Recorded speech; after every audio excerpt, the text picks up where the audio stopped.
Caged EDX Pro বহুল আলোচিত, বহুল আকাঙ্ক্ষিত, বহুল প্রতীক্ষিত এই ইয়ারফোনটি আমি ব্যবহার করছি গত মাসখানিক ধরে। অ্যান্ড আফটার মাই ইউজেস আমি বলবো 1000 টাকা বাজেটে বেস্ট চয়েস এটি, বাট নট ফর এভরিওয়ান। তো কাদের জন্য এই ইয়ারফোনটি? ওয়েল, আমার উত্থাপিত এই প্রশ্নের উত্তরই জানাবো পুরো ভিডিও জুড়ে। আমি হাসিবুর রহমান অব্বু অ্যান্ড আপনারা দেখছেন টেক ট্র্যাক বিডি।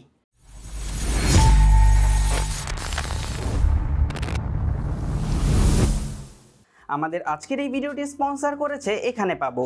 ইয়াস, আপনারা শিওরলি এখানেই পেয়ে যাবেন আপনাদের পছন্দের যে কোনো গ্যাজেট সুলভ মূল্যে। তাই দ্রুততম সময়ের মধ্যে ডেলিভারি পেতে সাজেস্টেড রইল এখানে পাবো। তাদের বিষয়ে বিস্তারিত থাকছে ভিডিওর ডেসক্রিপশন বক্সে। Okay, unboxing. Nothing new here. কেজেটের বাজেট লাইন আপের regular packaging, down top slide করে বক্সটি খুললে IEMটির বার্ডস ইটসেলফ, নিচের কম্পার্টমেন্টের detachable cable, 2 pair extra ear tips and lastly some paper works.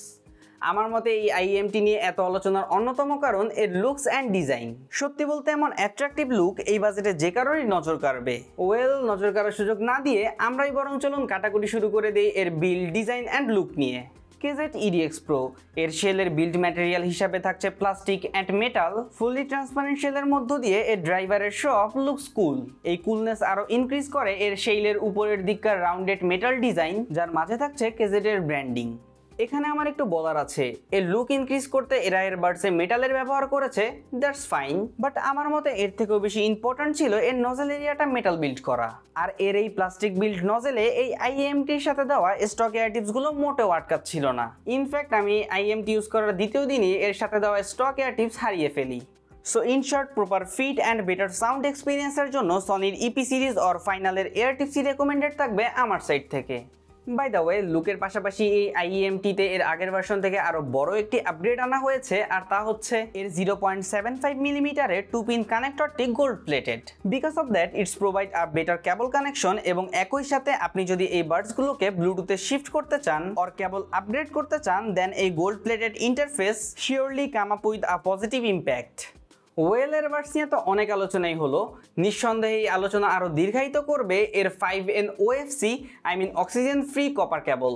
মূলত এই কেবল সাউন্ড কোয়ালিটিতে কোনো আপগ্রেডেশন না আনলেও এটা বেশ ডিউরেবল হওয়ায় লাইফ সার্ভিস এক্সটেইন করবে। একই সাথে এটা ট্যাঙ্গেল ফ্রি অ্যান্ড দেখতেও বেশ সুন্দর। তারপরও আই থিঙ্ক এর ওয়াই স্প্লিটারের কোয়ালিটি আরেকটু বেটার হলে ভালো হতো। তাছাড়া এর 3.5mm এর জ্যাকটি কিন্তু gold plated and it's also L shape. Along with এর কেবলের প্লাস্টিক ক্যাপসুলে থাকছে multiple control button and a microphone. So let's check out its microphone quality. Well, তো এখন আপনারা শুনতে পাচ্ছেন আমাকে কেজেড EDX Proর মাইকে। কোনো প্রকার এডিট ছাড়া এর ডিফল্ট মাইকের সাউন্ডটি আমরা আপনাদের শোনাচ্ছি, যাতে আপনারা একটা ক্লিয়ার ধারণা পেয়ে যান এর মাইক্রোফোন কোয়ালিটি নিয়ে। এই ইয়ারফোনটি শেল বেশ লাইট ওয়েট, আর এতে এয়ার হুক থাকায় ওভার দ্য ইয়ার এই ইয়ারফোনটি বেশ কমফোর্টেবল। বাট পার্সোনালি আমার এই শেল কিছুটা বাল্কি লেগেছে, আর একটু কম্প্যাক্ট হতে পারতো। আর মোট 3টি কালারে অ্যাভেলেবল এই IEMটি। আমাদের ইউজ করা ক্রিস্টাল ছাড়াও সায়ান অ্যান্ড ব্ল্যাক এর অন্য 2টি colour option. Now the most important section of an earphone, audio quality. প্রথমেই আমি বাহবা দেব, বিকজ কেজেডের চিরচেনা আনকন্ট্রোল ট্রেবল বেস টিউনিং এতে ছিল না। That's really shows that caged is trying. এর বেস সেকশন যথেষ্ট স্ট্রং, বেশ Panji, heavy and impactful base এটি প্রোভাইড করে। সাব বেসের এক্সটেনশন ছিল good enough, not that much deep, যদিও এই সাব বেস কিছু ট্র্যাকে মিড বেসের উপর ডমিনেট করে। আর বুমি বেস হওয়ার পরও এর বেসের ক্লিয়ারিটি ছিল যথেষ্ট। সব মিলিয়ে এটা বেজেটদের জন্য এই বাজেটে একটি আনবিটেন অপশন। এখন যদি মিডস বা ভোকাল নিয়ে বলতে যাই, তাহলে বলতে হবে yeah, it's good, sometime rich enough. ভোকালের টেক্সচার অ্যান্ড ক্লিয়ারিটি ছিল ঠিকঠাক, মাঝে মধ্যে কিছুটা থিনও লাগে ডিপেন্ডিং অন ট্র্যাকস। এর আপার মিডসে স্পার্কেল ছিল এবং ক্লিয়ারিটিও ছিল বেশ ভালো। ওভারঅল এই সেকশনে এটা কিছুটা ওয়ার্ম অ্যান্ড ডিটেইল হওয়ার জন্য এর মিডস ছিল বেশ লাইভলি। ট্রেবল সেকশন নিয়ে বলতে গেলে এটা ছিল way better than its predecessor. এর ট্রেবলের এক্সটেনশন ছিল বেশ ভালো, ক্লিয়ারিটি, ডিটেইলসও ছিল average, not up to the mark. Still এটা আমি ট্রেবল সেন্সিটিভ মানুষদের জন্য রেকমেন্ড করতে পারছি না, কারণ এখনও সামটাইমস এর ট্রেবলের স্পার্কেল অ্যান্ড এক্সটেনশন কানে লাগে। Overall, low power hungry traditional V-shaped sound provide good enough loudness, average sound stage, imagine and very good tonality নিয়ে এটা আন্ডার 1K বাজেটের চয়েস লিস্টে একেবারে উপরের দিকেই থাকবে। আর গেমিং নিয়ে বলতে গেলে ইয়া, ইটস গুড, একদম ডেডিকেটেড কোনো কিছু না। Okay, it's time to wrap up this review.